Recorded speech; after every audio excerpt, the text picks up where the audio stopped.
Hey guys, welcome back to 10 Universe. In today's video, we are going to list out the top 10 Ghostbusters Ghosts. But before we begin, don't forget to like, share, and subscribe our channel for more amazing videos. Also, turn on the bell notifications to receive our latest updates. Alright, let's begin. Number 10. Slimer. The floating green ball of ectoplasm is more interested in going out than scaring the guests of the elegant Sedgwick Hotel. Though being ugly, this chubby Wolverine isn't the scariest of ghosts, and Slimer has earned a special place in the Ghostbusters universe after appearing in Ghostbusters 1 and 2 and in the cartoon series. However, Slimer hasn't always been known as Slimer. On set, the ghost was known as the Onion Head. It was the audience who christened the stinking ghost with the name of Slimer after the film's premiere. Number 9. Dream Ghost. The next ghost barely registers on the Scare-O-Meter. The Phantom of Dreams, also known as the Fort Daring Phantom, is a celestial body that hovers over Ray as he sleeps and unbuttons his pants. Ray's encounter with this charming ghost appears in the montage sequence that traces the rise to fame of the Ghostbusters. However, a longer scene was shot with Ray and Winston investigating a ghost sighting in Fort Daring. Harold Ramis justified the cut of the scene because it was too long and didn't seem suitable for the film. Number 8. Subway Ghost. When Walter Peck, a pencil-pointing government official, closes the Ghostbusters containment facility, he unknowingly frees the undead in New York City. This includes Subway Ghost, which terrifies travelers during the daily rush hour with a mouthful of tentacles and banshee moans. Initially, this ghost would have had 3 heads. Unfortunately, this design would have cost too much to have a ghost appear in the film for a few seconds. Number 7. Zombie Taxi Driver. One of the scariest ghosts in Ghostbusters, this decrepit member of the undead could easily have appeared in any horror movie. His driving is pretty scary too, but maybe we should give him some respite. After all, he is dead. In an early version of the script, the character was a zombie biker. Apparently, Dan Aykroyd confirmed this as a taxi driver in this summer's Ghostbusters sequel, hopefully not in zombified form. Number 6. Library Ghost. The Library Ghost is one of the first ghosts that Peter, Egon, and Ray encountered. Appearing initially as an antiquated and meek librarian, this ghost uses the element of surprise to scare the old-fashioned audience. Incredibly, an even scarier library ghost puppet was built, but it was deemed too scary for the PG-rated film.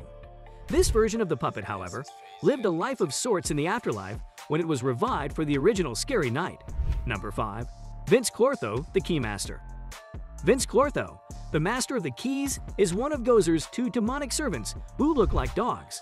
Awakened at the top of Dana Barrett's apartment building, Vince searches for a human body to possess in order to mate with his fellow demigod, Zol the Guardian, and bring Gozer back to this world. Vincey's dog form is a formidable beast with bright red eyes and large demonic horns. However, he doesn't look like the smartest puppy in the supernatural pet shop. Number 4. Zol the Gatekeeper. Next time you think your fridge is devilishly outdated, think of poor Dana Barrett. Dana's refrigerator contains Zol the Gatekeeper, a Gozer henchman who takes the form of a dog-like demonic creature. Poor Dana is dragged into this refrigerator where she is owned by Zol. He emerges to wait for Vince Clortho, another of Gozer's henchmen, so that they can bring Gozer back. At his audition for the role, Weaver pretended to transform into the form of Zol's dog, a process that apparently involved a lot of writhing and growling at director Ivan Reitman. Number 3. Stay Puft Marshmallow Man. When Gozer seems to vanish into thin air, the god offers the Ghostbusters a sadistic option: to choose the appearance of their destroyer.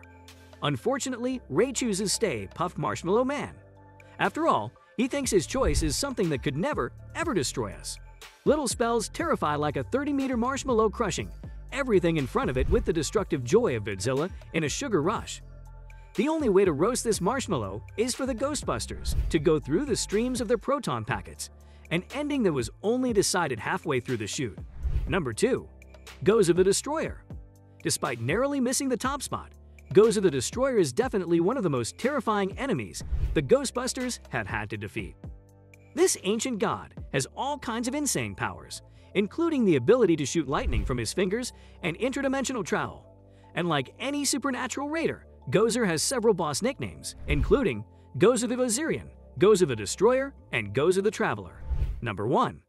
Vigo the Carpathian. Vigo the Carpathian is so evil that even its furniture is scary. Viggo is arguably the scariest man in the Ghostbusters universe, with several mean-sounding aliases: Viggo the Cruel, the Torturer, the Contempt, the Profane, and the Butch. Viggo was played by the late Norbert Group. Group was a former boxer and wrestler who had also appeared as one of Alan Rickman's henchmen in Die Hard. Unfortunately, all of Group's lines were voiced in post-production by Max von Sydow. Incidentally, Deadspin's in-depth profile on Group is worth reading, especially for the stark memory of Ghostbusters to executive producer actor Michael C. Gross. With that being said, it's time to end our today's video. Thanks for watching.